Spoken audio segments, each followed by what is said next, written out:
Excella Education Study in USA assured scholarship. Contact 9881 96666.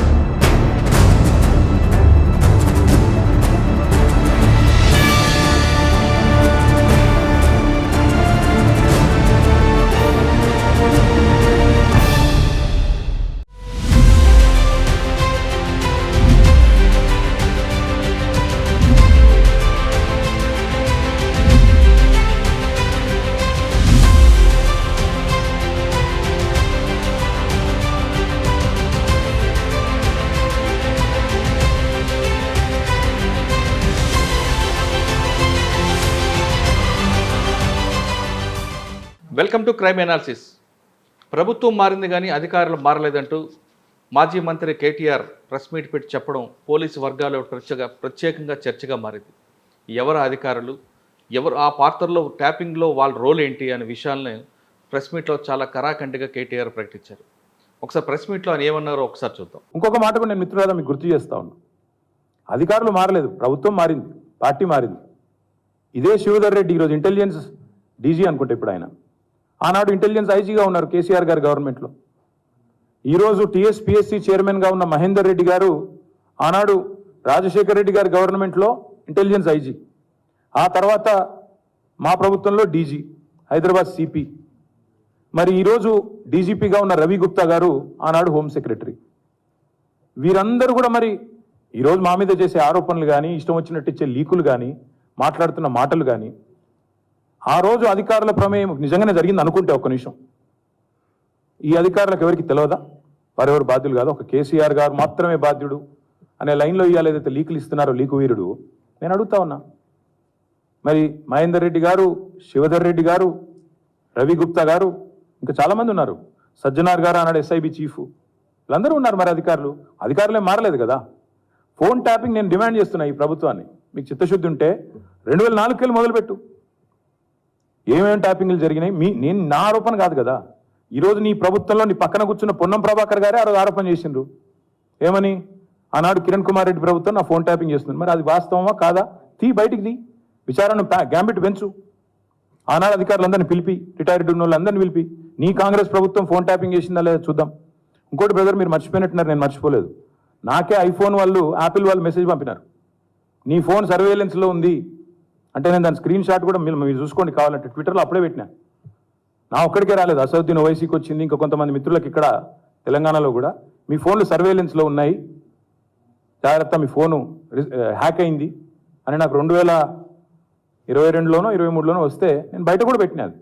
కాబట్టి ఎవరు ఫోన్లు ట్యాప్ అయినాయి, ఎవరు చేసిండ్రు, ఇవన్నీ కూడా నాకేం భయం లేదు. మేము చాలా స్పష్టంగా ఉన్నాం, చాలా క్లారిటీతో ఉన్నాం. ఇప్పటి వరకు ప్రెస్ మీట్లో చెప్తున్నట్లుగా ట్యాపింగ్ కేసులో కేవలం కేసీఆర్ ఒక్కరే బాధ్యులు కాదు, ఆ నలుగురు అధికారులు ఎందుకు బాధ్యత చేయకూడదంటూ ఆయన పేర్లు పెట్టి మరి చాలా కరాఖండిగా చెప్పారు. అప్పట్లో ఉన్న ఇంటెలిజెన్స్ ఐజీలు ఏం చేస్తున్నారు, పోలీస్ కమిషనర్ ఏం చేస్తున్నారు, అప్పట్లో ఉన్న హోమ్ సెక్రటరీ ఏం చేస్తున్నారు, ఎస్ఐబీలో ఉన్న ఆఫీసర్ ఏం చేశారంటూ వాళ్ళ పేర్లు చెప్పి వీళ్ళని ఎందుకు బాధ్యత చేయకూడదు అంటూ ఆయన క్వశ్చన్ చేశారు సీఎం రేవంత్ రెడ్డి.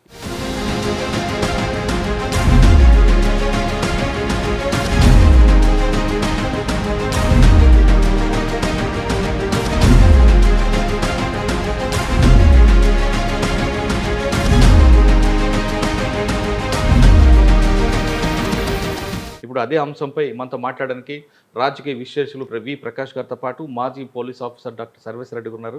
ఆ అంశాలను తీసుకుంటూ ఈ విశ్లేషణ ఎటువైపు వెళ్తుంది, ఆయన చేసిన వ్యాఖ్యలు ఏ వర్గాలకు ఉద్దేశించి మాట్లాడారు, అంటే కేసులో కేవలం కేసీఆర్నే కాకుండా మిగతా వాళ్ళని ఎందుకు ఇన్వాల్వ్ చేయకూడదు అని ప్రశ్నించారా అనే విషయాల్ని ప్రకాష్ గారిని, సర్వేశ్వర రెడ్డి గారిని తెలుసుకుందాం. అన్న నమస్తే. సార్, ఇప్పుడు ఈరోజు కేటీఆర్ గారు ప్రెస్ మీట్లో చాలా స్పష్టంగా చెప్తున్నారు.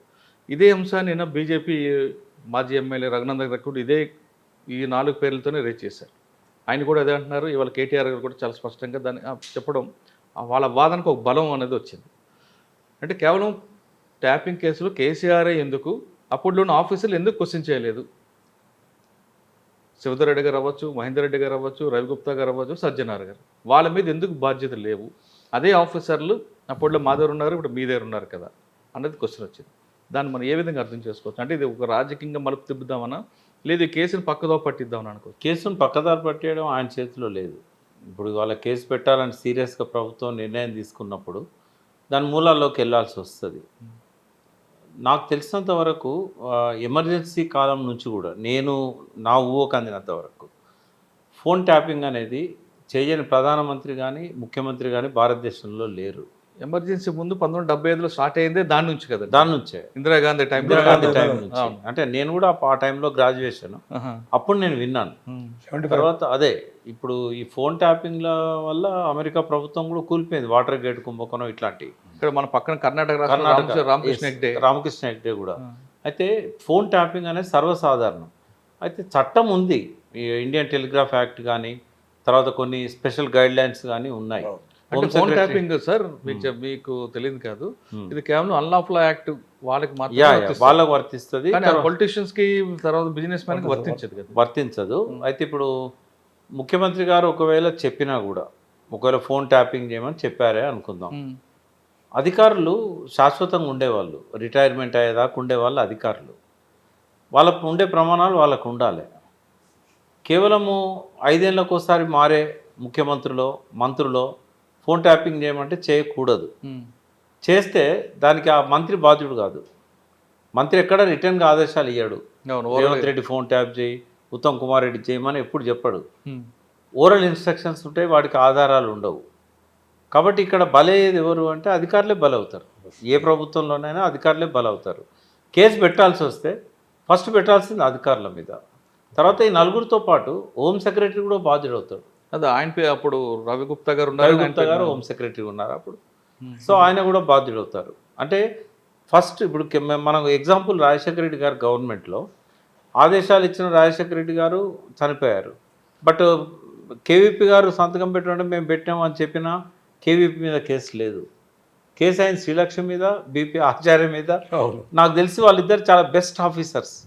వాళ్ళ సర్వీస్ అంతా కూడా ఎప్పుడు కరప్షన్ అలిగేషన్స్ లేని ఆఫీసర్స్ వాళ్ళు. అటువంటి వాళ్ళు జైల్లో ఉన్నారు నెలల తరబడి.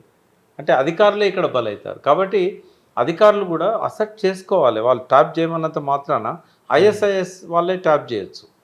నక్సలైట్ ఎన్ఐఏ వాళ్ళు కనుక రికమెండ్ చేస్తే నక్సలైట్స్ కూడా ట్యాప్ చేయొచ్చు. ఇక రౌడీ షీటర్స్ ఎవరైనా ఉంటే కూడా చేయొచ్చు. ఎందుకంటే టు ప్రివెంట్ ద క్రైమ్. ఏదైనా కూడా పర్మిషన్ తీసుకోవాలి. 6 నెలలకు ఒకసారి దాన్ని మళ్ళీ రెన్యువల్ చేయాల్సి ఉంటుంది. ఏది జరగకుండా ఇష్టారాజ్యంగా నడిచిపోయింది. అంటే ఈరోజు కేటీఆర్ గారు అన్న మాటలు ప్రకారం చూస్తే ఆ నలుగురికి బాధ్యతలు చేయాలనుకుంటున్నారు. అంటే ఆ నలుగురైనా ఇంకెవరైనా ఐజీలు ఉన్నారా? ఎందుకంటే శివధర్ రెడ్డి గారు రిటైర్ అయ్యారు, వాళ్ళ నుంచి ఆ బాధ్యతల నుంచి తప్పుకున్నారు ఆయన కొంతకాలం తర్వాత. బట్ ఎక్కువ కాలం ఉన్నది అంటే తప్పుకున్నారో ఎక్కువ కాలం ఉన్నది ఆయన కాదు. ఆయన ఫస్ట్ 2 ఇయర్సే ఉన్నాడు. ఆ 9 ఇన్సిడెంట్ తర్వాత ఆయన అక్కడి నుంచి. అయితే ఎవరు తర్వాత వచ్చిన బాధ్యులు ఎవరు? ప్రభాకర్ రావుకు ఆయనకు మధ్యలో కూడా ఇంకొక అతను అన్నాడు, నవీన్ చంద్ ఉన్నారు. బట్ ఎప్పటి నుంచి ఎప్పటిదాకా జరిగింది ఇది ఈ ఫోన్ ట్యాపింగ్? ఆ కాలానికి సంబంధించి హోమ్ సెక్రటరీగా రవిగుప్తానే ఉన్నాడా, బుర్ర వెంకటేశం ఒకసారి ఉన్నాడు, ఇంకెవరో ఉన్నారు, ఒక ఐపీఎస్ ఒక అతను ఉండే. వీళ్ళందరూ కూడా అందులో అవుతారు. నలుగురే ఎట్లా అవుతారు? ఈ మొత్తం 9.5 కాలంలో ఈ నలుగురి బాధ్యతలలో కనీసం ఒక 10-12 మంది. కేటీఆర్ గారు నలుగురు పేర్లు ఎందుకు మాట్లాడారు అంటే ఎగ్జాంపుల్ చెప్పాడు. ఆయన డీజీపీగా మహేందర్ రెడ్డి తర్వాత వచ్చాడు, అప్పుడు ఆయన సిటీ కమిషనర్ ఉండే. మరి అంతకుముందు ఉన్న డీజీపీ అనురాగ్ శర్మ కూడా ఉన్నాడు కదా శివధర్ రెడ్డి గారు ఉన్నప్పుడు. వీళ్ళందరూ కూడా వస్తారు కదా. టోటల్ 10-12 మంది. సీఎం గారు ఆదేశాల మేరకు చేశారు, అధికారుల బాధ్యులు కారా అంటూ కేటీఆర్ గారు ప్రకటించారు, రైట్? కానీ వాళ్ళని ఎందుకు చేయాలండి? డీజీపీకి ఏం సంబంధం, ప్రిన్సిపల్ సెక్రటరీ హోమ్కి ఏం సంబంధం, ఎస్ఐబి ఇన్ఛార్జ్కి ఏం సంబంధం? అంటే యాజ్ పర్ టెలిగ్రాఫ్ యాక్ట్ ప్రకారంగా వాళ్ళంతా నేరస్తులు అవుతారు ఒకవేళ అది ప్రూవ్ అయితే. నిజంగానే ఫోన్ ట్యాపింగ్ చేశారు అనే ఆధారాలు దొరికితే. బట్ నాకు తెలిసి ఏ ఆధారం కూడా ఉండదు. అటువంటప్పుడు ఇది కేవలం పార్లమెంట్ ఎన్నికల్లో రాజకీయ లబ్ధి పొందడానికి జరుగుతున్న డ్రామా అని అనుకోవచ్చు. అంటే కొంతమంది ఏమంటున్నారంటే SIB plus law and order police 2 separate. SIB independent ఏజెన్సీకి ఉంటుంది, దానికి ఎస్ఆర్ అమౌంట్ ఒక అమౌంట్ ఇస్తారు. ఆ అమౌంట్లోంచి వాళ్ళు ఎక్విప్మెంట్ కొనుక్కునే అధికారం వాళ్ళకు ఉంది. డీజీపీకి చెప్పాలని రూల్ ఉండదు, ప్రిన్సిపల్ సెక్రటరీ హోమ్కి చెప్పాలనే రూల్ ఉండదు. ఒక సెక్షన్. ఇంకో సెక్షన్లో ఒక ఎక్విప్మెంట్ కొనాలనుకుంటే మీరు అన్నట్లుగా ఇంటెలిజెన్స్ డీజీ పర్మిషన్ తీసుకోవాలి, అక్కడ డీజీ పర్మిషన్ వెళ్ళాలి, డీజీ నుంచి హోమ్ సెక్రటరీ ప్రిన్సిపల్ సెక్రటరీకి వెళ్తారు. కానీ ఈ ఎక్విప్మెంట్ టెలిఫోన్ ట్యాపింగ్ కొనడానికి మాత్రం ఎస్ఐబి వాళ్ళు ఇండిపెండెంట్గా కొనుక్కోవచ్చు కాబట్టి డీజీకి ప్రిన్సిపల్ సెక్రటరీకి సంబంధం ఉండదు అనేది ఒక వాదన. అంటే వాదనలు ఎట్లున్నా కూడా పోలీస్ డిపార్ట్మెంట్లో ఏది జరిగినా కూడా డీజీపీ బాధ్యుడవుతాడు. రైట్, అది కరెక్ట్. కాబట్టి ఆయనకు తెలిసి జరిగినా తెలియక జరిగినా master is liable for the servants mistakes, law of thoughts అంటాం దీన్ని.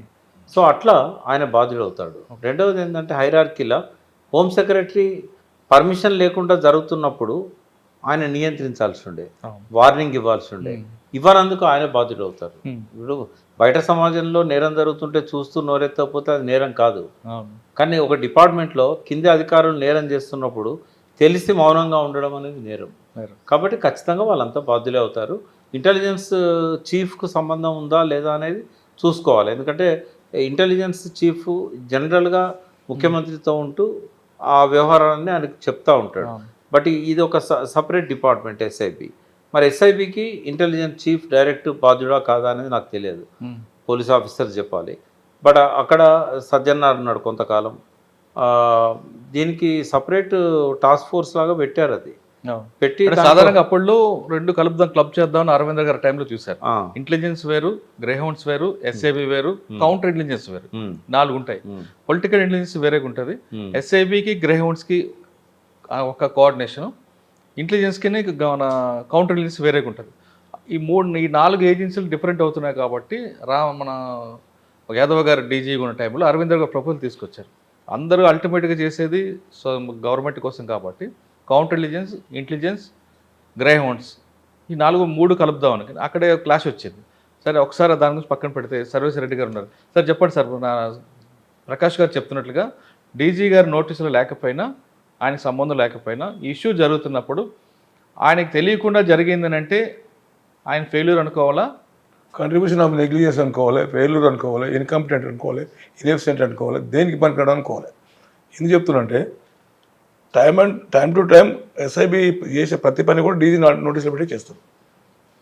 ఆయన నోటీసులు లేకుండా ఏదీ కాదు, over it maybe any DG ఉండొచ్చు, ప్రతిదీ వాళ్ళకి పెడతారు. తర్వాత ఇనిషియేటింగ్ అథారిటీ వాళ్ళు ఏమైనా కొనుక్కోవాలి, పర్చేసింగ్ కూడా ఏ మిషన్స్ ప్రతిదీ కూడా పర్మిషన్ తీసుకోవాలి. ఇల్లీగల్ పోయి డబ్బులు ఉన్నదని పోయి ఎస్ఆర్ అమౌంట్లకు పోయి అడబెట్టేసి తీసుకొచ్చేది కాదు. అది ఇది వెరీ సీక్రెట్ ఆర్గనైజేషన్. అది ఇప్పుడు ఎక్స్ట్రీమిస్ట్ ఆపరేషన్స్లో కానీ, తర్వాత దాంట్లో టెర్రరిస్ట్ ఆపరేషన్లో కానీ ట్యాపింగ్ కావాలంటే మాత్రం పర్మిషన్ తీసుకోవాలి.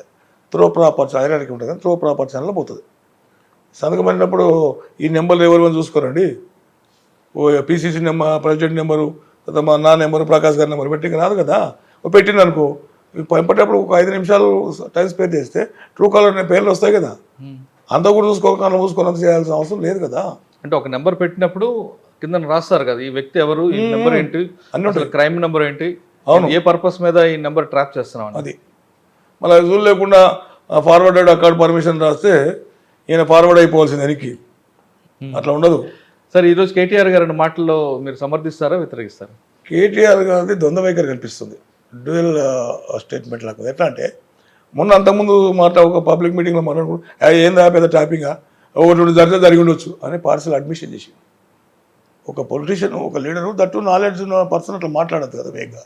మళ్ళీ దాన్ని మళ్ళీ ఎవరు అడ్వైజ్ చేసినారు, రెక్టిఫై చేసుకున్నారు, ఆయన లేని పొందింది కొట్టుకుంటే మళ్ళీ ఇప్పుడు ఈ రోజుకి ఇది వీళ్ళు 4 పేర్లు వచ్చినాయి.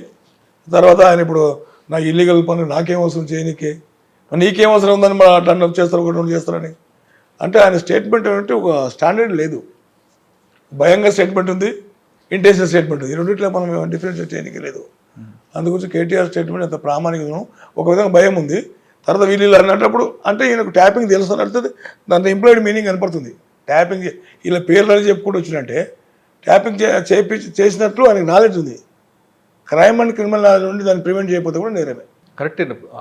వాళ్ళ ఫాదరు అంటే మనం కరెక్ట్గా చెప్పలేము, కానీ ఒక సోర్స్లో ఏం చెప్తుందంటే ప్రతిపక్ష నాయకులు మూవ్మెంట్ తెలుసుకోవడం అనేది గవర్నమెంట్కి ఉన్న వాళ్ళకి ఒక రైట్ ఉంటుంది. మూవ్మెంట్ కనుక్కోమన్నాం కదని వాళ్ళు ఫోన్లు ట్యాప్ చేయమని చెప్పడం కాదు కదా. ఇప్పుడు అక్కడే ప్రకాష్ గారు చెప్పాడు కదే, వీళ్ళు ఆఫీసర్స్ 5 ఏళ్ళ నుండి వాళ్ళు పోతారు, వీళ్ళు చూసుకోవాలి. ఒకటి చెప్తే కోతి కొబ్బరికాయ చేసి మొత్తం గబ్బులు వేపుకొని కూర్చొని మెడకేసుకున్నాడు పావును. అవసరం అది కాదు కదా, నువ్వు చేసే పని నువ్వు చేయి. ఇప్పుడు దీనివల్ల ఒక పెద్ద మెసేజ్ డిపార్ట్మెంట్ పోతుంది. ఏంటి అంటే ఏ తప్పు చేయకూడదు, మనం ఎవరి మాట నిష్పక్షపాతంగా ఉండాలనే కాన్సెప్ట్ కింద వస్తుంది. మరి ఎంతవరకు ఉంటారో మా వాళ్ళు ఏం చేస్తారు అనేది వాళ్ళే డిసైడ్ చేసుకోవాలి. ఎందుకంటే ఇప్పుడు ఈ సిచ్యువేషన్స్ సీరియస్ అఫెన్స్ అది. ఎక్కడంటే 120A ఉంది, ఆ తర్వాత టెలిగ్రాఫ్ యాక్ట్ ఉంది, సెకండ్ పార్టీ వస్తుంది. ఇట్లా 14-15 ఏళ్ళు లైఫ్ పడే ఛాన్సెస్ కూడా ఉంది కాన్స్పిరసీ కింద. మల్టీ స్టేట్లో కూడా రికార్డింగ్స్ అనేవి ఉంటాయి. కర్ణాటక ఎలక్షన్స్, ఆంధ్రప్రదేశ్ ఎలక్షన్స్, ఈ ఎలక్షన్స్, ఈ 3 ఉన్నప్పుడు సోకాల్ నేమ్డ్ ఉన్న ఒక బాస్ ఆయన్నే అప్పుడు ఇక్కడ జరిపించింది. మళ్ళీ రేవంత్ రెడ్డి గారిది కూడా జరిగింది కదా, మళ్ళీ అవి కూడా ఏంటి ఎవరు ట్రాప్ చేసి తెలుస్తుంది కదా. ఆయన 2004 నుంచి కూడా జరుగుతున్న ఎంక్వైరీ చేయబడుతున్నారు. చేయాలి ఆయన చెప్పడం కాదు, ఇప్పుడు వీళ్ళు చేయించాలి కదా. రేవంత్ రెడ్డి గారి కూడా జరిగింది కదా. 2014లో ఆయనే కదా మొదటి విక్టిమ్. మొదటి వ్యక్తి అప్పటి నుంచే వచ్చింది ఇది టెలిఫోన్ ట్యాపింగ్ అని. అంతకుముందు నడుస్తుందో చేస్తుందో బయటపడేప్పుడు దొరికిన దొంగలు లేకుండా దొరలు, దొరికిన కనుక దొంగలు లేకుండా దొరలాగా తిరుగుతున్నారు. అందు గురించి అప్పుడు చెప్పిన దాన్ని రేవంత్ రెడ్డి గారు దాంట్లో కరెంట్ తీస్తే అప్పుడు ఎవరున్నారు, ఎవరెవరు ఏ పొజిషన్లో ఏం చేసినారు అంటే వాళ్ళని కూడా అందరినీ అరెస్ట్ చేసి రిమాండ్ చేయాలి. ఇది వీటికే వదిలిపెడితే కాదు. సార్ ఇప్పుడు రేవంత్ రెడ్డి గారు అన్నట్టుగా 2004 నుంచి చదువుకున్నాం. రేవంత్ రెడ్డి గారు 2014 టాపిక్ తర్వాత మరొకసారి మధ్యలో బిఎల్ సంతోష్, తాండూరు ఎమ్మెల్యే రోహిత్ రెడ్డి ఈ వ్యవహారం కూడా టెలిఫోన్ ట్యాపింగ్లో వచ్చింది. మరి ఆ కేసు కూడా బయటకు తీయాల్సి వస్తుందేమో కదా. తప్పకుండా. అంటే ఏ కేసు అయినా కూడా ట్యాపింగ్ అనేది ఒకసారి మొదలైంది అన్నప్పుడు అది అఫెన్స్ అవుతుంది. అంతే. అయితే ఇక్కడ ఏమైందంటే పొలిటికల్ వాళ్ళను ట్యాప్ చేయడం వల్ల పెద్దగా నష్టం జరిగింది ఏం లేదు. ఎందుకంటే వీళ్ళు కూడా తెలివైన వాళ్ళు కదా. వీళ్ళంతా సిగ్నల్ యాప్, ఫేస్ టైము, తర్వాత వాట్సాప్, చాలా కాలం వరకు వాట్సాప్ గోప్యంగా ఉండే అవకాశాలు టెక్నాలజీలో ఉన్నాయి కాబట్టి వాళ్ళు అనవసరమైన మాటలేమో మామూలు ఫోన్లలో మాట్లాడి అవసరమైన మాటలు ఈ వాట్సాప్లలో వీటిల్లో మాట్లాడాలి. అందరికీ తెలుసు భారతదేశంలో ఏ ఫోన్ కూడా సేఫ్ కాదని తెలుసు. వీళ్ళు ఎవరు ట్యాప్ చేసినా చేయకపోయినా అక్కడ గూగుల్లో ట్యాప్ చేస్తాడు, అక్కడ చైనాలో సర్వర్లు పెట్టిన ట్యాప్ చేస్తారు. వీళ్ళందరూ సెల్ ఫోన్లో అసలు సీక్రెసీ లేదు. అన్నీ కూడా రికార్డ్ అయితేనే ఉంటాయి, ఎప్పటికప్పుడు జరుగుతూనే ఉంటాయి. బట్ ఒకటి మంచిగా జరిగింది. ఏమైందంటే ISIS ఆపరేషన్స్ అన్ని ఆపగలిగారు. అంతకుముందున్న బాంబ్ బ్లాస్టులు లేవు. మనకు తెలిసి ఎన్ని చేంజ్ చేయగలిగారు. ఇప్పుడు క్రిటికల్ ఇంటెలిజెన్స్ అని దాన్ని కౌంటర్ ఇంటెలిజెన్స్ వాళ్ళు చాలా అంటే విజయ మాడ్యూల్ అన్ని కూడా వీళ్ళు స్టాప్ పెట్టారు టాపింగ్ వాళ్ళనే కదా. అంతవరకు బానే ఉందండి. కానీ మిగతా విషయాలు రావడం ఏం నష్టం జరిగింది? ఇప్పుడు నాకు ఒకటి అడుగుతాను, ఎవరన్నా ఫోన్ ట్యాపింగ్ వల్ల నష్టపోయినామని కంప్లైంట్ ఇచ్చారా? మరి నా ఫోన్ ట్యాప్ చేయడం వల్ల నాకు ఈ నష్టం జరిగిందని ఒక రాజకీయ నాయకుడు ఎవరైనా ఇచ్చాడా? ఆ ఫోన్ ట్యాపింగ్ ఆధారంగా వాళ్ళని ఏమన్నా ఆర్థికంగా దెబ్బతీశారా? రేవంత్ రెడ్డిది ఎక్సెప్షన్. అది ఫోన్ ట్యాపింగ్ కావచ్చు, లేదా స్టీఫెన్సేనే డైరెక్ట్ ఇన్ఫర్మేషన్ ఇచ్చి ఉండొచ్చు. ఏదున్నా ఆ ఫోను ఆ ఇన్ఫర్మేషన్ తెలిసినాక వాళ్ళు ట్యాప్ చేసి ఉండొచ్చు. నా దగ్గరకు వస్తున్నాడు డబ్బులు పట్టుకొని, ఏదైనా కావచ్చు. అది దానికి ప్రూఫ్ ఏం. రాధాకృష్ణ గారు చాలా క్లియర్గా స్టేట్మెంట్ ఇచ్చారు కదా, ఆ ఫోన్లో విన్న తర్వాత మునుగోడు ఎలక్షన్లో డబ్బులు కానీ, రఘునందర్ డబ్బులు కానీ, భవ్యాస డబ్బులు కానీ మేము సీజ్ చేస్తామని ఇంకంతగా రాధాకృష్ణరావు ఇచ్చింది. ఎలక్షన్ టైంలో ఇవన్నీ సహజం. ఎలక్షన్ టైంలో ఎలక్షన్ మీకు ఒక థ్రిల్లింగ్ న్యూస్ చెప్పనా? చెప్పండి. కేవలము టీఆర్ఎస్కే ఇదైందా నష్టము, మన లాభము? కాంగ్రెస్ కూడా పేరు చెప్పను, ఒక టాప్ మోస్ట్ పోలీస్ ఆఫీసర్ అధికారంలోకి కాంగ్రెస్ వస్తున్నది అని తెలిసిన తర్వాత ఆయన డైరెక్ట్గా ఆయన కింద ఉన్న అధికారులకు, ఆయన సామాజిక వర్గానికి సంబంధించిన వాళ్లకు డైరెక్ట్ పిలిచి అందరి మధ్యలో ఒకరిద్దరైతే సీక్రెట్ 20-30 మందిని కూర్చోబెట్టుకొని ఎట్టి పరిస్థితుల్లో కాంగ్రెస్ డబ్బులు పట్టుకోవద్దు అని చెప్పాడు. తర్వాత ఇంకొక అధికారి, ఆయన పేరు కూడా నేను చెప్పాను, కాంగ్రెస్ డబ్బులను పోలీస్ వెహికల్లో తీసుకుపోయి పార్టీ బాధ్యులకు అప్పచెప్పారు. చేసి ఉండొచ్చు. ఇవన్నీ నేను అనేది ఏంటంటే, ట్యాపింగ్ చేశారనుకోండి ఇవన్నీ కూడా బయటికి రావాలి కదా, వస్తాయి కదా. ఇవన్నీ జరిగినాయి అంటున్నాను. కానీ ట్యాపింగ్ వల్ల ISIS కంట్రోల్ చేయగలిగారు, కొంత NIA ఫోన్ ట్యాపింగ్ చేయడం వల్ల నక్సలైట్ ఉద్యమాన్ని కొంత బ్రేక్ చేయగలిగారు. బట్ పెద్దగా నష్టపోయింది ఏం లేదు. అది ఒకటే కాకుండా ఫేక్ కరెన్సీ బంగ్లాదేశ్ వస్తుంది మనకు వచ్చేటప్పుడు, ఈ ఫోన్ ట్యాపింగ్ వల్ల అది కూడా దొరికింది. దీనికన్నా చాలా నేరాలు డిటెక్ట్ అయ్యాయి. నేరాలు డిటెక్ట్ అయ్యి ఎక్కువగా ఫేక్ కరెన్సీ మనం కంట్రోల్ చేయడం వల్లనే కొంచెం మనకు, లేదంటే మన ఫైనాన్షియల్గా చాలా దెబ్బపడేది. అది దానివల్ల వచ్చిన లాభం కంటే నష్టమే లేదు అంటున్నా. నష్టం ఎక్కువ లేదు. అంటే చాలా మంది కంప్లైంట్ ఇచ్చారు కదా, నాకు ఇప్పుడు చిక్కోటి ప్రవీణ్ అని కానీ, మన రఘునంద గారు కానీ, ఇంకా చాలా మంది పోయి మా ఫోన్లు విన్న వల్లే మాకు ఈ విధంగా నష్టం జరిగిందని కంప్లైంట్. వాళ్ళు నేరం చేశారు కాబట్టి నేను అనేది ఏంటంటే అది కూడా ఒక నేరమే కదా. ఇప్పుడు ఎవరు భయపడాలి ఫోన్ ట్యాప్ చేస్తే? ఇప్పుడు మా అంటే అక్రమ సంబంధాలు బయటపడతాయి. అంటే వాళ్ళు బాధపడాల్సింది ఏంటంటే కొన్ని అట్లాంటి ఇల్లిసిట్ ఇల్లీగల్ కాంటెంట్ బయటపడతాయి. కానీ ఫోన్లలో మాట్లాడుకుంటే వాళ్ళకి తెలిస్తే వాళ్ళు దాన్ని సీరియస్గా తీసుకోరు. వీడు ఇట్లే మాట్లాడుతుంటారు అని చెప్పేసి వదిలేస్తారు. అలా ఎందుకు అనుకుంటారు మీరు? నాలాటోడు మీలోటు మాట్లాడితే వీళ్ళగే మాట్లాడితే అనుకోవచ్చు, బాగా డబ్బు ఉండడం మాట్లాడకుండా వాళ్ళు బ్లాక్మెయిల్ చేసి ఉండొచ్చు కదా. అంటే పెద్దవాళ్ళతో పెట్టుకోవడం అదే తెలిసినా కూడా పెట్టుకోరు. ఎందుకంటే వినేవాడు ఒక పోలీస్ ఆఫీసర్, అంతా బ్లాక్మెయిల్ చేసి వాళ్ళ దగ్గర డబ్బులు లాగాలనేది ఏమి ఉండదు. నాకు తెలిసినంత కొంతమంది చెప్పిన విషయాలు ఏంటంటే రాత్రి 10 తర్వాత వచ్చే కాల్స్, తాగి అమ్మాయిలతో మాట్లాడడం, ఇవన్నీ వినలేక విసిగిపోతున్నామని కూడా చెప్పిన వాళ్ళు ఉన్నారు. అయితే ఇవి ఏం చేస్తారంటే లైట్ తీసుకుంటారు, అవి ఏం రికార్డ్ చేయరు, వాళ్ళని వదిలేస్తారు అంతే. కాకపోతే కొన్నిసార్లు హెచ్చరిస్తారు, బాబు జర జాగ్రత్తగా మాట్లాడు, నీ ఫోన్ ట్యాపింగ్లో ఉండొచ్చు అని చెప్పి. అట్లా హెచ్చరికలు వచ్చినాయి, చాలామందికి వచ్చినాయి హెచ్చరికలు. ఏది పడితే అది మాట్లాడద్దు ఫోన్లల్లో, చాలా కేర్ఫుల్గా ఉండండి అని చెప్పి. నేను ఫోన్ ట్యాపింగ్ జరగలేదని నేను చెప్పా, జరగడం వల్ల నష్టం జరగలేదని చెప్తున్నా, లాభమే జరిగింది తప్ప. కానీ అది యాజ్ పర్ టెలిగ్రాఫ్ యాక్ట్ తర్వాత వాళ్ళు ఇచ్చిన గైడ్లైన్స్ ప్రకారం ఖచ్చితంగా నేరమే, ఆ నేరానికి శిక్ష పడాల్సిందే. అయితే ఇక్కడ దొరికేది ఎవరు? ముఖ్యమంత్రి దొరకడు కదా. ముఖ్యమంత్రి మౌఖిక ఆదేశాలు ఉంటాయి, రిటర్న్గా ఎక్కడ ఉండవు. కాబట్టి ఎట్లా ప్రూవ్ చేయగలుగుతారు? వీళ్ళు ఇచ్చిన ఓరల్ స్టేట్మెంట్ తో కేసు పెట్టినా కూడా అది నిలబడుతుందా? కేసు నిలబడదు కానీ జైలుకైతే పోయి కదా. అంటే జైలు పంపడానికి ఏది బనాయించాల్సిన అవసరం లేదు, స్ట్రైట్ అవే ఏదో పెట్టి పంపించారు. అదే ఈ కేసులో దానికోసమే టెలిగ్రాఫ్ యాక్ట్ అనేది యాక్ట్ పెడుతున్నారు. టెలిగ్రాఫ్ యాక్ట్ లో సెక్షన్ ఏం చెప్తుందంటే నేరం అంటే ఎగ్జిక్యూటివ్ చేసేవాడు కన్నా చేయించేవాడికి ఎక్కువ బడ్డీ ఉంటుంది. అంటే ప్రూఫ్ ఏంది చేయించాడు అతను అని చెప్పిన కన్ఫెషన్ ని తీసుకుంటే కాదు సార్, బడ్డీని ఆయన మీద పెడతారు. నువ్వు ప్రూవ్ చేసుకోవాలి, నేను చెప్పలేదని ప్రూవ్ చేసుకోవాలి. అది అంటే కొన్ని కేసులలోనే అన్నిట్లో వర్తించదు, బట్ అలా ఉందా అది టెలిగ్రాఫ్ యాక్ట్ లో? బర్డెన్ అనేది కాన్స్పిరసీ ఎవరు ఆయన మీద ఉంటుంది బర్డెన్. కాబట్టి అక్కడికి వచ్చేసరికి తల ప్రాణం. నాకు తెలిసి ఆర్టిస్టులు ఆ విషయం కాకుండా వాళ్ళు అంటున్నారు ఆర్టిస్టులన్నీ కూడా డ్యామేజ్ చేశారు, డాటా లేదు అని చెప్తున్నారు కదా. కాబట్టి ఇది ఎలక్షన్ల దాకా నడుస్తుంది, ఎలక్షన్ల తర్వాత చూస్తా క్లోజ్ అయిపోతుంది. సార్ ఇప్పుడు కాసేపు మీ విషయం పడదాం సార్ చెప్తున్నారు కాంగ్రెస్ గవర్నమెంట్ గెలుస్తుంది అని ముందు ఒక ఆఫీసర్ కాంగ్రెస్ పార్టీ ఆపద్దు వాళ్ళ వెహికల్కి డబ్బులు పంపించడానికి చేశారని ఆయనకి కరెక్ట్గా ఇన్ఫర్మేషన్ ఉంటే కానీ మాట్లాడారు ప్రకాష్ గారు. సరే పేర్లు వద్దులండి, ఆ విధంగా పోలీస్ ఆఫీసర్ పవర్ ఏది వస్తే అప్పుడు మారిపోతుంటారా? ఇది పోలీస్ ఆఫీసర్ మారిపోతుంటారు అంటే మారిపోతారు, కొంతమంది మారిపోరు. అందరినీ మనం జనరలైజ్ చేసి చెప్పలేము.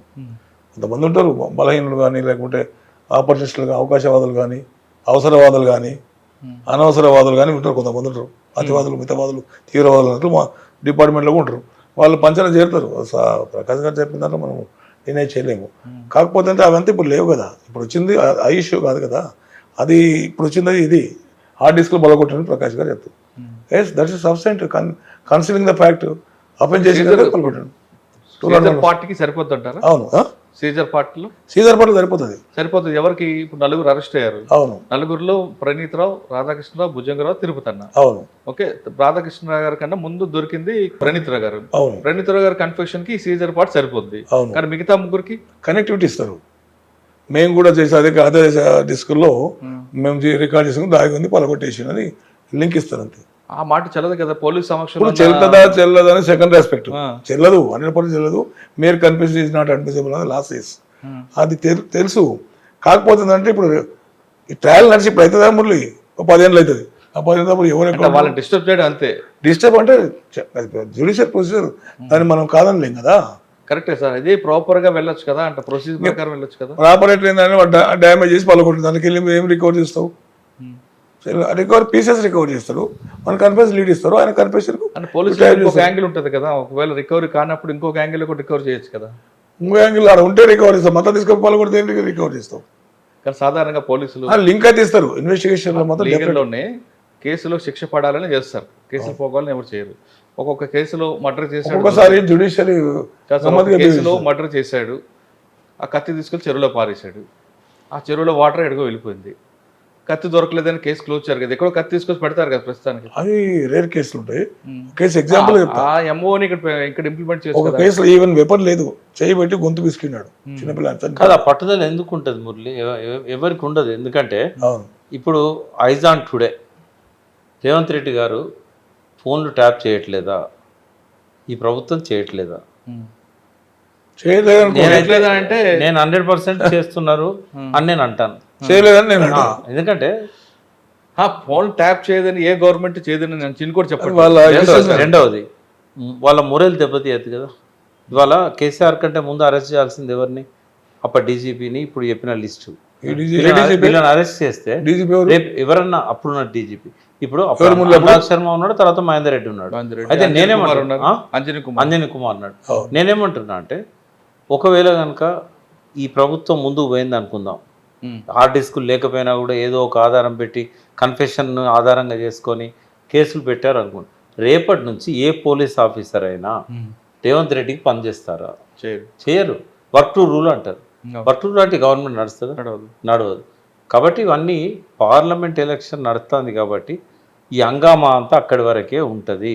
కేసీఆర్ని టచ్ చేయరు, ఆఫీసర్ని అరెస్ట్ చేయరు, విచారణ పేరుతోనే నడిపిస్తూ ఉంటారు. కొంతకాలం వీళ్ళని జైల్లో పెడతారు. లాస్ట్గా ఆ కేసు ఆ 4 మీదకే పోతుంది. పొలిటికల్ కేసు కానీ చూసుకోవాలి. అది 100% పొలిటికల్. ఇంకా వేరే పర్సనల్గా ఏముండదు. అంటే గతంలో మనం చూసినట్లుగా రేవంత్ రెడ్డి గారి కేసు కానీ లేదా రోహిత్ రెడ్డి కేసు ఈ విధంగా అంతే. ఇప్పుడు ఎందుకంటే కేసీఆర్ మీద కేసు పెట్టదలుచుకుంటే ఇది ఒకటే ఉన్నదా? కాళేశ్వరం మీద కూడా కేసు పెట్టవచ్చు, ఎన్నిటి మీద పెట్టవచ్చు. ఆయన మీద ఒక ముఖ్యమంత్రిగా అన్ని తనే చేసింది. ఏ ఒక్కదానిలోకి వెళ్ళైనా అంటే అది ఆధారాలు లేకపోతే తలుచుకుంటే ఏదైనా చేయవచ్చు కదా.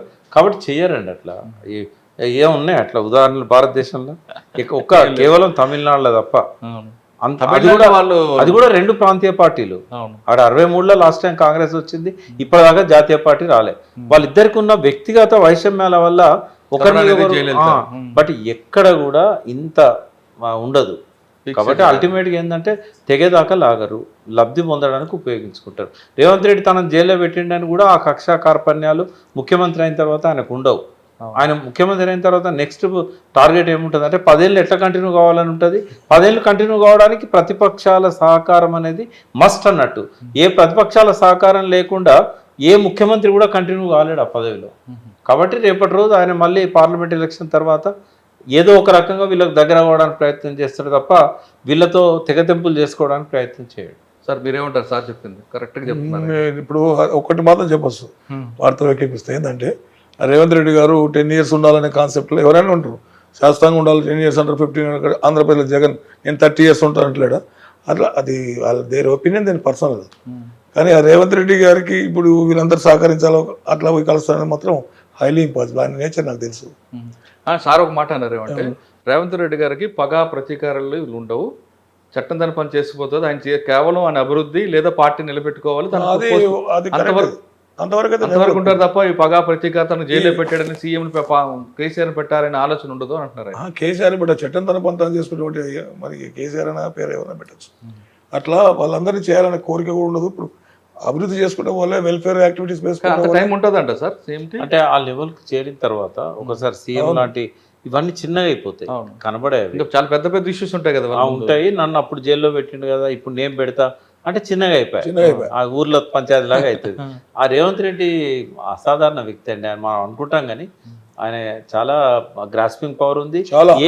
ఎదిగే కొద్దీ ఎక్కడ ఎట్లా వెళ్తానో తెలిసి ఇప్పుడు కొంచెం చిల్లర మాటలు మాట్లాడుతున్నాడు అంటే కేవలం ఏంటంటే మైండ్ గేమ్ ఆడుతున్నాడు ఆయన.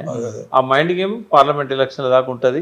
మళ్ళీ తర్వాత ఆయనే అప్రిషియేషన్ తీసుకుంటాడు. అచ్చా, అంటే మైండ్ గేమ్ మీరు అన్నట్లుగా చిల్లర మాట్లాడు కదా, అక్కడ ఉన్న జనాలకు కూడా నవ్వించాలి, వాళ్ళకి ఉత్తేజం కలపాలని అనుకోవచ్చు కదా. అంటే చిల్లర కార్యకర్తల్ని ఉత్సాహపరచని కొన్ని మాట్లాడుతుంటారు. టీఆర్ఎస్ నాయకుల భాష వాడినా చిల్లర, నేను అంటలేను. చిల్లర అనేది అంటున్నారో అది ఉద్దేశపూర్వకంగా మైండ్ గేమ్ ఆడుతున్నాడు. ప్రజల్లో ఏంటంటే ఆయన ఎలక్షన్ అప్పటి నుంచి ఒక పద్ధతిలో మాట్లాడుతూ వచ్చాడు. పార్లమెంట్ ఎలక్షన్లు అయ్యేదాకా అదే భాష కంటిన్యూ అవుతుంది. అది అసెంబ్లీ కానీ అది బహిరంగ సభ కానీ. బట్ పార్లమెంట్ ఎలక్షన్ల తర్వాత తన స్వభావాన్ని ఆయన మార్చుకుంటారు. సార్ ఆయన స్వభావం మార్చుకుంటారు. ఫైనల్గా చెప్పండి, ఇప్పుడు 4 పేర్లు వాడారు. ఈ 4తో పాటు ఇంకొక మంది యాడ్ అవ్వచ్చు. అవును, వాళ్ళ మీద యాక్షన్ తీసుకోవాలంటారా, లేదు ఇది కూడా బూమ్రాంగ్ లాగా చేసి వదిలేద్దాం అంటే నేనేమంటున్నా అంటే ఇటువంటి ఇష్యూ జరిగితే నెక్స్ట్ వచ్చిన ఆఫీసర్స్కి ఒక లెసన్ ఉంటుంది కదా. అది అటువంటి ఆలోచన ఏ ముఖ్యమంత్రికి ఉండదు. ఎందుకంటే ఆయన దిగిపోయిన ముఖ్యమంత్రి. ఇప్పుడు ఈ కక్ష తీర్చుకోవడం వల్ల ఎక్కువ నష్టం జరిగేది కేసీఆర్ కాదు, రేవంత్ రెడ్డి జరుగుతుంది. రేవంత్ రెడ్డి గారు డిపార్ట్మెంట్ దూరం అవుతుంది. కాబట్టి తన గొయ్యి తన తవ్వుకోడు, తను ఎక్కిన కొమ్మని తను నరుక్కోడు. ఇవాళ ప్రభుత్వం ఆధారపడి ఉంది అధికారుల మీద, అందులో పోలీస్ అధికారుల మీద ఎక్కువగా ఆధారపడి ఉంది. రేపు తను కూడా ట్యాపింగ్ చేయక తప్పదు. కాబట్టి ఇవన్నీ కూడా పైనే ఉంటాయి తప్ప Channelization. ఇంకా ఏమి దాని నుంచి మనము నిజంగానే కేసీఆర్ని తీసుకుపోయి జైల్లో పెడతారు, నిజంగానే వీళ్ళకి శిక్షలు పడతాయి, ఏమి కన్ఫెషన్స్ ఇందాక అన్న చెప్పాడు, before police officer are in the custody confessions are not allowed accepted. Sir ఆయన చెప్తున్నట్టుగా చాలా లాజిక్గా కరెక్ట్గా చెప్తున్నారు. ఇప్పుడు మీరు మీ సబార్డినేట్లు కానీ లేదంటే ఇప్పుడు వస్తున్న జనరేషన్ ఉన్న వాళ్ళకి కానీ పోలీస్ ఆఫీసర్కి ఇటువంటి కేస్ స్టడీ చూసిన తర్వాత ఏ విధంగా మనం ముందుకు వెళ్ళాలని మెసేజ్ ఇస్తారు? ఇప్పుడు ఎవరేదైనా ఇల్లీగల్ యాక్టివిటీ ఇల్లీగల్ ఇన్స్ట్రక్షన్ ఇస్తే ఫాలో అవ్వద్దని చెప్తున్నా. ఎందుకంటే తన నౌకర్ని ప్రాణంగా పెట్టి వాని పల్లకి మోసి సేవ్ అవ్వాల్సిన అవసరం పోలీసు వాళ్ళకి లేదు. అందుకొరకే అటానమస్ ఉండాలి పోలీస్ డిపార్ట్మెంట్ అని ఎప్పటి నుంచి అంటారు. ఎందుకు ఉండరు కూడా చెప్తాను నేను. అది ఎందుకంటే అంటే ఆ అవకాశము ప్రమోషన్లు అని లేక స్వార్థం అని పోస్టింగ్స్ అని వీళ్ళు చేస్తారు. దీన్ని ఎవరు ఆపలేరు. సో పక్కల జరుగుతున్నా కూడా చూస్తారు, ఆ రోజుకుంటే మళ్ళీ వెళ్ళిపోతుంది, ఆపలేరు. ఇలా పోస్టింగ్స్ కొన్ని ఇంపార్టెంట్ పోస్టింగ్స్ అయిపోవాలంటే ఎవరినో పట్టుకోవాలి. ఎందుకు సార్ పోస్టింగ్ కోసం అవసరం అంత ఉద్యోగం తీయరు కదా, వీఆర్లో ఉంటుంది 3 నెలలు ఇస్తారు, లేదా ఎక్కడున్న జీతం వస్తుంది కదా, ఎక్కడున్న వస్తాయి ఇంట్లో ఎందుకు అంత కక్కుర్తి? వీఆర్లో పెడతారు, నెలకు 50 మంది 40 మంది వేరే వీఆర్ వేకెన్సీ రిజర్వ్లో పెడతారు, ఇంటికి జీతం వస్తుంది. అట్లా వీఆర్ పెట్టిన తర్వాత పోస్టింగ్ వచ్చిన బ్యాలెన్స్ అమౌంట్ ఇస్తాడు కదా అక్కడ, ఇస్తారు. మరి ఎందుకైతే ఆ కక్కుర్తి ఎందుకు సార్? ఇప్పుడు వాళ్ళు ఎవరో చెప్పారని చేసి వీళ్ళు జైలుకి వెళ్ళి వాళ్ళ కుటుంబాలు మానసిక క్షోభ గురిచేయడం ఎందుకంట? దీని కేసు చూసినాకనే మా వాళ్ళు నేర్చుకుని తప్పుడు పని చేయకుండా ఉంటారు కదా, దానికి నేను అనుకుంటున్నా. ఇక్కడ విలువలు దిగజారడానికి డైరెక్ట్గా మనకు ఈ టెక్నాలజీలో వచ్చిన అడ్వాన్స్మెంట్, తర్వాత ఈ కెరియర్ బిల్డ్ చేయడంలో వచ్చిన కాంపిటీషను, తర్వాత తనను విలువలున్న వాడితో పోల్చుకోవడం కాకుండా అవకాశవాదితో పోల్చుకోవడం, ఇవన్నీ కూడా లాస్ట్ 30-40 ఇయర్స్ నుంచి అన్నిట్లో వచ్చినాయి. పాలిటిక్స్లో వచ్చినాయి, ఆఫీసర్లలో వచ్చినాయి, పోలీస్ డిపార్ట్మెంట్లో వచ్చినాయి, వీటన్నిటిలో వచ్చినాయి. ఇప్పుడు వాడి కొడుకు సింగపూర్ పోయి చదువుతున్నాడంటే నా కొడుకు అమెరికా పోయి చదువుకోవాలి. వాడు 2 అంతస్తులు కట్టి అంటే నేను 5 అంతస్తులు కట్టాలి. వాడికి 5 ఎకరాలు ఉందంటే నాకు 10 ఎకరాలు ఉండాలి. వాడు 5 దాకా పోయినట్టే నేను డీజీపీ దాకా పోవాలి. అంటే వీటి వల్ల ఏమవుతుందంటే దేర్ ఇస్ నో లిమిట్. అసలు ఆ విలువలు అనేవి పక్క పోయినాయి. ఒకవేళ విలువల గురించి ఆలోచించే వ్యక్తి కూడా నేను ఒక్కనే విలువల గురించి ఆలోచించానా, ముఖ్యమంత్రి ఆలోచించాడు, హోంమంత్రి ఆలోచించాడు, హోమ్ సెక్రటరీ ఆలోచించాడు, డీజీపీ ఆలోచించాడు, నేను మధ్యలో ఉన్నా, కిందోడి ఇస్తాడు పైవని పోతూ ఉంటాయి, మధ్యలో నేనెందుకు? వీళ్ళందరికంటే ఎక్కువ భార్యల పోరు ఎక్కువ ఉంటుంది. పొరిగింటి ఫుల్ అన్నారు కదా పాట. అయితే ఇప్పుడు ఒకటే ఏరియాలో ఉంటారు ఈ ఆఫీసర్లు, వాళ్ళ క్వార్టర్స్, వాళ్ళ ఫ్యామిలీస్, వాళ్ళ అమలకల ముచ్చట్లు ఎట్లుంటాయి. మీ ఆయన చూడు అక్కడ సంపాదించండి, ఇది సంపాదించండి, చూడు ఆమె చెప్తా ఉంది వాళ్ళ ఆయన ఇక్కడ కొన్నాడట, 20 ఎకరాలు కొన్నాడట. అంటే వ్యక్తిగతంగా ఇవన్నీ కూడా మనిషిని దిగజారుస్తాయి, ఈ వాల్యూస్ అన్ని కూడా. తర్వాత విదేశాల ప్రయాణాలు ఇట్లాంటివి. ఎస్ఐబి అనే ఆర్గనైజేషన్, దాంట్లో సిఐ వెళ్ళి డిఎస్పీ ఎస్పీ బయటకు వస్తారు అనతికాలంలో. సేమ్ బ్యాచ్మేట్లు సిఐ దగ్గర ఉంటారు. అట్లా యాక్సిడెంట్ ప్రమోషన్ చండాలమైనటువంటి ఇష్యూ అక్కడ పెట్టి టాపర్స్ని తీసుకొచ్చి ఎన్నికపోతే యాక్సిడెంట్ ప్రమోషన్ ముందుకు వస్తున్నాడు. సేమ్ బ్యాచ్మేట్ ఎస్పీ అయితే వాడు అక్కడ సిఐ ఉంటాడు. అంటే ఎస్ఐబి ఏదో మంచిగా ఉంది అనే కాదు. మళ్ళీ వీళ్ళు ఏమి అంతగానో ఇన్ఫర్మేషన్ ఓడగొట్టింది ఏం లేదు. పరిణామక్రమంలో అన్ని పోతలు ఉంటాయి, అన్ని ఆర్గనైజేషన్లు పోతాయి, అంత కథ పోతుంది. సరే కొన్ని ఇంపార్టెంట్ చేశారు. కేవలం సాలరీని నమ్ముకొని ఉండాలి, నిజాయితీ అది తక్కువ ఉంటారు లేరా నాన్నను వాళ్ళు బాధపడతారు, మంచిని గుర్తించాలి. అది సార్ మీరు చెప్తున్నట్లుగా వాళ్ళ బ్యాచ్మేట్స్ మధ్యన విభేదాలు, లేదంటే కుటుంబాల్లో ఉన్న ఆదాయం గురించి మాట్లాడుకోవడం వల్ల మంచి పోస్టింగ్ చేశాడు, లూపోల్ ఫోకల్ పోస్టు నాన్ ఫోకలను, లేదంటే పోలీస్ క్వార్టర్స్లో మహిళల పంచాయతీ వల్ల ఇదొక కారణం అవ్వచ్చు. కానీ ఒకసారి వెనక్కి వెళ్తే కొన్ని సామాజిక వర్గాలు, బలమైన సామాజిక వర్గాల పరిపాలనలో ఆ సామాజిక వర్గానికి సంబంధించిన ఆఫీసర్లు మంచి పోస్టులు ఉంటారు. నెక్స్ట్ ఇంకొక సామాజికం వచ్చింది అనుకోండి, ఆ సామాజిక వర్గంలో అందరూ కూడా ఒక ఏకమై వీళ్ళు పనిచేస్తారు కూడా మనం ఎందుకు చేయకూడదని వీళ్ళు చేస్తుంటారు. మళ్ళీ ఇంకొక 5 సంవత్సరాలు ఇంకొక సామాజిక వర్గం. ఈ సామాజిక వర్గాలకి వాళ్ళు బట్టే ఇదంతా విడిపోతుందని అది కూడా ఒక కారణం. ఎందుకంటే ఇప్పుడు మాజీ ముఖ్యమంత్రి సామాజిక వర్గం వాళ్ళు ఆయనతో ఉన్నారు చాలా కాలం. బట్ ఎవరైతే హ్యూమిలియేషన్ గురైన్లో మాకు ఇంపార్టెన్స్ ఇవ్వట్లేదు అని అనుకున్నారో వాళ్ళు కొంత ప్రతిపక్షానికి సపోర్ట్ చేశారు. ఇందాకనే అన్నాను కదా. అయితే ఇవి ఖచ్చితంగా ఉండేయని కాదు, రేపు మళ్ళీ వీళ్ళని దించడానికి కూడా వాళ్ళు మళ్ళీ సిద్ధపడతా ఉంటారు. అవును, ఇవి ఇట్లాంటి అంటే 100 కారణాలు ఉంటాయి, ఇటువంటివన్నీ కూడా జరుగుతూ ఉన్నాయి. బట్ ఏంటంటే దొరికితేనే దొంగ ఆధారం. ఈ దరిద్రం అనేది తెలుగుదేశం పార్టీ వచ్చిన తర్వాత వచ్చిందని సీనియర్ ఆఫీసర్లు అంటుంటారు. అంత కాంగ్రెస్ గవర్నమెంట్లో ఎప్పుడూ లేదు. గతంలో ఉన్నప్పుడు అవును. వెంగళరావు గారు కానీ లేదంటే అంజయ్ గారి టైంలో కానీ కాసు కృష్ణారెడ్డి బ్రహ్మానందర్ గారి టైంలో పోస్టింగ్లు అనేది ఆఫీసర్ యొక్క సీనియర్ ఆఫీసర్ డీజీపీ యొక్క ఎఫిషియన్సీని బట్టి ఇస్తారు పొలిటికల్కి ఎప్పుడు ఇంటర్ఫేర్ కాదు. టీడీపీలో చంద్రబాబు నాయుడు వచ్చిన తర్వాతే ఇది వచ్చిందని ఒక వాదన ఉంది. వాస్తవం అంటారా? అంటే మన దగ్గర అది మరి భారతదేశ వ్యాప్తంగా అన్ని రాష్ట్రాల్లో ఉంది కదా జాడ్యం. అంటే భారతదేశంలో అంటే అక్కడొక కమ్యూనిటీ ఎక్కడైనా కూడా విలువలు దిగజారడానికి ఇప్పుడు ఈ ఆస్తులు సంపాదించాలనే ఆలోచనలకి ఈ టెక్నాలజీ రెవల్యూషన్కి వీటన్నిటికీ ఒకటి ఇంటర్ రిలేషన్షిప్ ఉంటుంది. మనిషి లోపల భావజాలంలో వచ్చిన మార్పు, ఆలోచనలలో వచ్చిన మార్పు, ఇదంతా కూడా స్టార్ట్ అయింది ఏంటంటే 80s నుంచి. ఈ గ్లోబలైజేషన్ కాన్సెప్ట్ ఎప్పుడైతే స్టార్ట్ అయిందో అక్కడి నుంచి స్టార్ట్ అయింది. అదివరకు ఏముండే, ఇప్పుడు నా చిన్నతనంలో మా అక్కకు పెళ్లి చేయాలనుకున్నప్పుడు 1969-70 అప్పుడు పెద్దలంతా కూర్చొని మాట్లాడుతున్నారు. మా సంపన్న కుటుంబమే. ఆయన అగ్రికల్చర్ బీఎస్సీ చేశాడు, గవర్నమెంట్ జాబ్ కూడా వచ్చింది. ఏం కావాలో కట్టమని అడిగితే రాజ్దూత్ బండి, మంచి రేడియో, ఒక మంచి గడియారం. అప్పుడు హెన్రీ సాండర్జో ఫేవర్ లోనో ఉండేది. అయితే ఇంకా అడగడానికి ఏమీ లేదు. ఇప్పుడు అది కూడా 100 మందిలో ఒక్కరు రాజ్దూత్ అడిగేవాళ్ళు, మిగతా వాళ్ళు సైకిల్, రేడియో, గడియారం. ఇప్పుడు ఏమైంది, గ్లోబలైజేషన్. ఇప్పుడు ఎప్పుడైతే గ్లోబలైజేషన్ ఎఫెక్ట్తోని కంఫర్ట్స్ పెరిగిపోయినాయి. ఇప్పుడు చిన్న టీవీ బ్లాక్ అండ్ వైట్ పెట్టుకొని ఉన్నాం మనం 90sలో. తర్వాత ఏమైంది, చిన్న కలర్ టీవీకి వచ్చినాం, తర్వాత పెద్ద స్థాయికి వచ్చినాం, తర్వాత పెద్ద స్థాయికి వచ్చినాం. ఇప్పుడు మార్కెట్లో ఉన్న అత్యంత పెద్ద టీవీ మనం పెట్టుకుంటున్నాం. కంఫర్ట్స్, ఫోన్లు 2 ఏళ్ళకి ఒకసారి మనం మార్చకపోయినా అది పాడైపోతున్నది.